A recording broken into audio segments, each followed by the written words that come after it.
semua, perkenalkan aku Risha Putri dari kelas 11 TM1. Di video kali ini aku akan ngasih tahu kalian tentang batik, sejarah batik, motif-motif batik, dan cara pembuatan batik.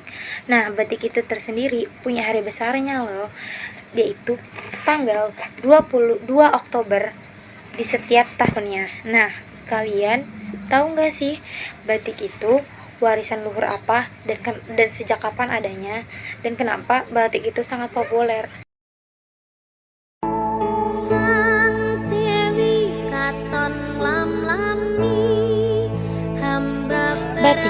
Batik adalah warisan kemanusiaan untuk budaya lisan dan non-bendawi.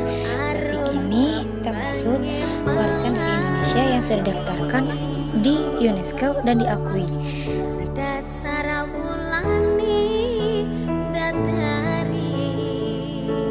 Sejarah batik Indonesia bermula dari zaman kerajaan, digunakan oleh bangsawan dengan motif yang penuh makna dan kemudian menyebar ke masyarakat umum.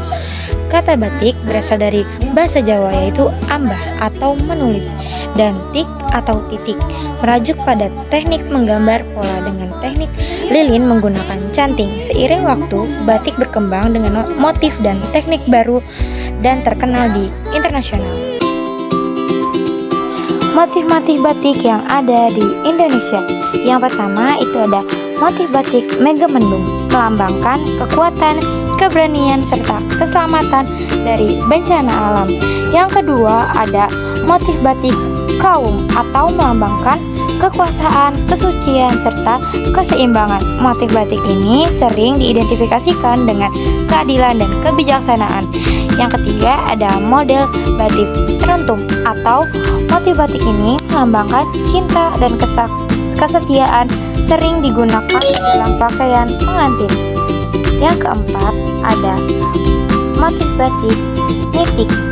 Nitik melambangkan keindahan dan keharmonisan, terinspirasi dari teknik titik-titik yang rapi, serta motif batik populer asal Indonesia tidak hanya memukau dengan keindahannya, tetapi juga mengandung makna filosofi yang dalam. Melalui motif-motif ini, kita dapat jelas melihat sejarah, kearifan lokal, dan keindahan budaya Indonesia yang kaya akan ragam motif batiknya. Kalian tahu nggak sih, batik itu nggak cuma terkenal di dalam negeri aja, tapi juga di luar negeri.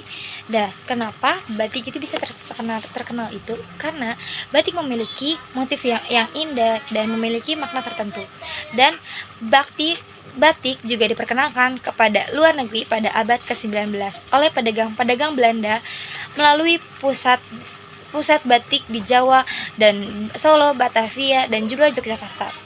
Presiden Soeharto juga memperkenalkan secara langsung kepada para tamu yang waktu itu hadir untuk acara APEC 1994, dan itu juga sebagai cenderamata. Dan Pak Soeharto juga mewajibkan para tamu yang hadir untuk memakai batik.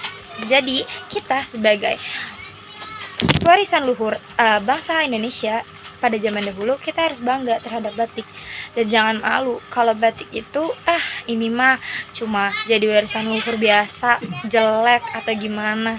Jangan, itu justru batik adalah gambar dan perpaduan warna yang sangat indah. Dan batik juga enggak hanya sekadar gambar biasa aja, tapi juga memiliki makna dan lambangnya tersendiri. Dadah.